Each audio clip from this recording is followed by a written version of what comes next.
പറയുന്നത് എന്താ? മതസൗഹാർദ്ദം എന്ന് പറഞ്ഞാൽ മത ആശയങ്ങൾ തമ്മിൽ സമന്വയിപ്പിക്കലല്ല. മതവിശ്വാസികൾ ആദരിച്ചോളൂ. അയാൾക്ക് ഭക്ഷണം കൊടുക്കണ്ടേ, ഭക്ഷണം കഴിക്കണ്ടേ, സഹായിക്കണ്ടേ, പരമയം കാശ് കൊടുക്കണ്ടേ, പ്രയാസപ്പെടുന്ന ആളെ സഹായിക്കണ്ടേ, അതൊക്കെ ആവാം. പക്ഷെ ആശയം അങ്ങോട്ടും ഇങ്ങോട്ടും ഇങ്ങനെ ഇപ്പൊ നമ്മളെ ആൾക്കാരെയാണ് ക്രിസ്തുമസ് ആയിക്കഴിഞ്ഞാൽ എന്താ മാപ്പിളന്റെ പെരയിലും തൂങ്ങുന്ന സ്റ്റാർ, സൂപ്പർ മാർക്കറ്റിൽ പോയിട്ട് അരി വാങ്ങാൻ കാശില്ലാത്തവന് നല്ല സ്റ്റാർ ഏതാണെന്ന് നോക്കണേ. ഒരു ബൾബൊക്കെ തൂക്കിയിട്ട് എന്താ ആനന്ദം, ഓ ഉണ്ണി യേശു പിറന്നു, വലിയ സന്തോഷമായി.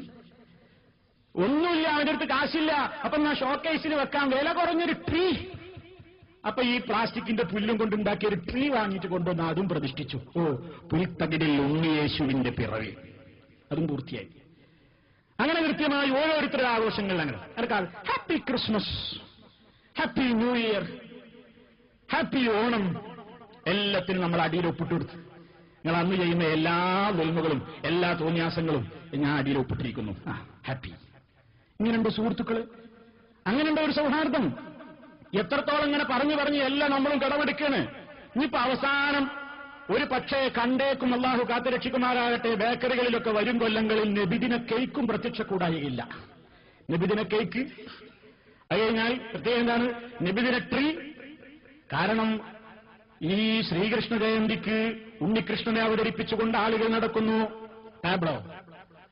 അങ്ങനെ ക്രൈസ്തവരുടെ ക്രിസ്തുമസ് ആഘോഷത്തിന് ഉണ്ണിയേശുവിന്റെ മോഡലിൽ ആളുകൾ. അവസാനം ഞങ്ങളുടെ നാട്ടിന്റെ അടുത്ത് മണ്ണാർക്കാട് മുമ്പൊരിക്കൽ വേറൊന്നുകൂടി പരീക്ഷിച്ചുകൊണ്ട് ഉണ്ണി മുഹമ്മദായിട്ടും ഒരാൾ അഭിനയിച്ചു. ഒരു ചക്കൻ നല്ല ശുങ്കിലൊരു കുട്ടിനെ നല്ല ചാറൊക്കെ ആക്കിയിട്ട് ഇങ്ങനെ നല്ല വെളുത്ത് തൊടുത്തൊരു പയ്യനങ്ങനെ വണ്ടിയിൽ എത്തിയിട്ട് ഇങ്ങനെ കുതിരപ്രധാന എന്താ ഉണ്ണി മുഹമ്മദ്. നബിദിനത്തിന് നടന്ന സംഭവ ഉണ്ണി മുഹമ്മദ് അവതരിപ്പിച്ചില്ലേ. ഇനി ക്രിസ്തുമസ് കേക്ക് ഉണ്ടാവുമ്പോൾ നബിദിന കേക്ക് വരൂലേ, നബിദിന ചന്ദ്രക്കല നോക്കൂലേ, ഒക്കെ സംഭവിക്കാൻ പോകുന്നു.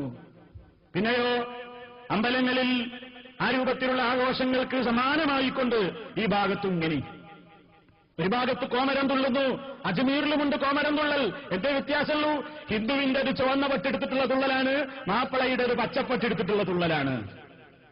ഒരു ഭാഗത്ത് കിടത്തിയിട്ട വിഗ്രഹമാണ്, വേറൊരു ഭാഗത്ത് നിർത്തിയിട്ട വിഗ്രഹമാണ്.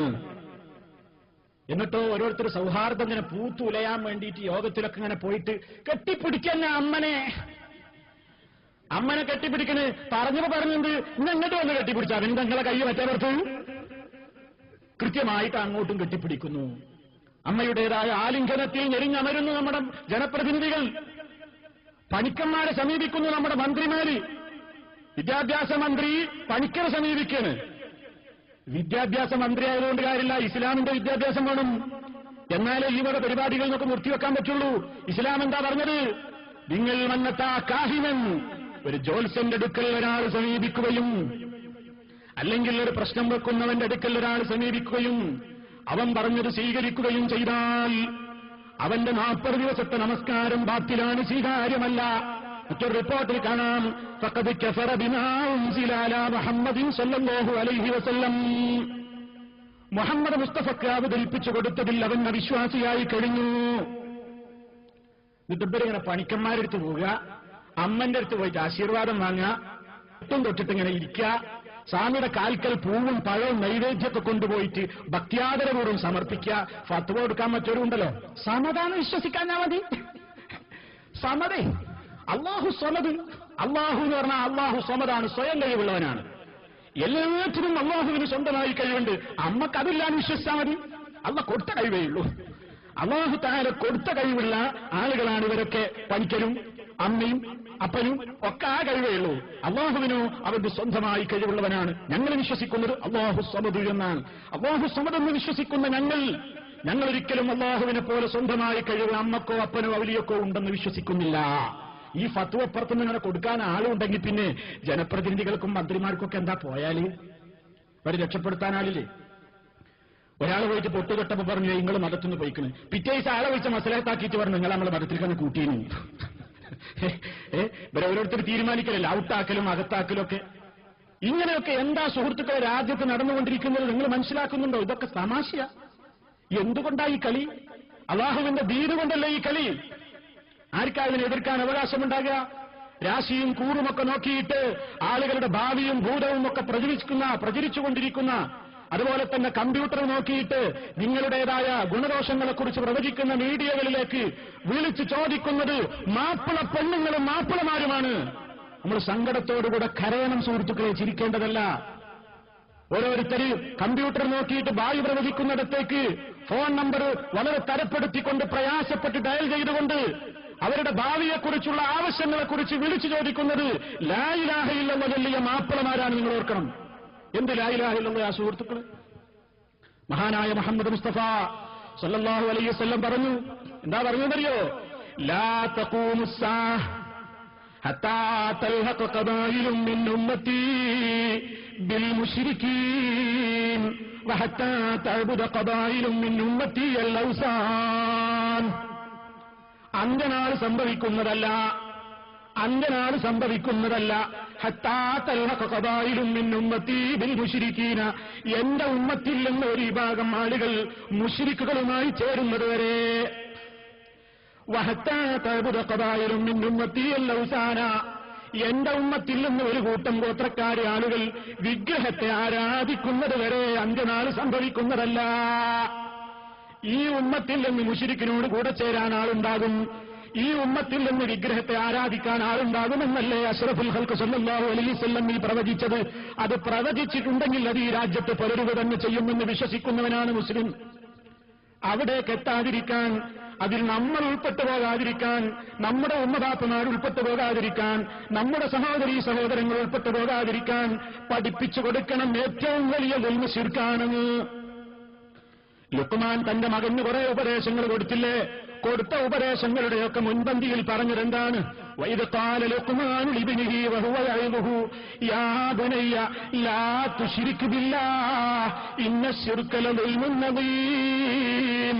എന്റെ കുഞ്ഞുമോനെ, നീ ഒരിക്കലും ശിർക്ക് ചെയ്യരുത്, കാരണം ശിർക്ക് അല്ലാഹു ഒരിക്കലും പൊറുക്കാത്ത ഏറ്റവും വമ്പിച്ച അക്രമം തന്നെ. പിതാക്കളെ, നമുക്ക് കഴിഞ്ഞോ നമ്മുടെ മക്കൾക്ക് ഈ സന്ദേശം നൽകാൻ?